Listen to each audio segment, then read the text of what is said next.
दरम्यान सरपंच हत्या प्रकरणामध्ये भाजप आमदार सुरेश धस यांनी मुन्नीचा उल्लेख करत राष्ट्रवादीतल्या एका नेत्यावर निशाणा साधला। यावरून अजित पवारांनी संताप व्यक्त करत सुरेश धस यांनाच खडसावलंय। पाहूया।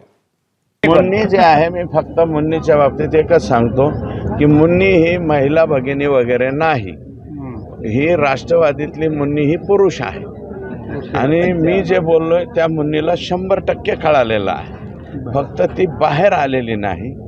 मुन्नीने बाहेर येऊ द्या। मग काय मुन्नी बदनाम होणे याची दक्षता तुम्ही घेताय का? मुन्नी बदनाम झालेली अगोदरच, मुन्नी बदनाम हो गई, डार्लिंग तेरे लिए। डार्लिंग जे आहे त्याच्यासाठी मी पूर्णपणे मुन्नी बदनाम झालेली आहे। मुन्नीचे सगळे लफडे, सगळे सुपडे सगळं माझ्याकडे आहे। मुन्नीला एकदा बोलू द्या। धसने आरोप केला आपल्या राष्ट्रवादीच्या बडी मुन्नी म्हणून, ती नेमकी बडी मुन्नी कोण आहे ते त्यांना विचारा। हे असले फालतू गोष्टी कोणी बोलत असेल तर मी स्पष्ट नावं घेऊन बोलणार आहे, त्याच्यामुळे त्याला विचारा कोण आहे ते।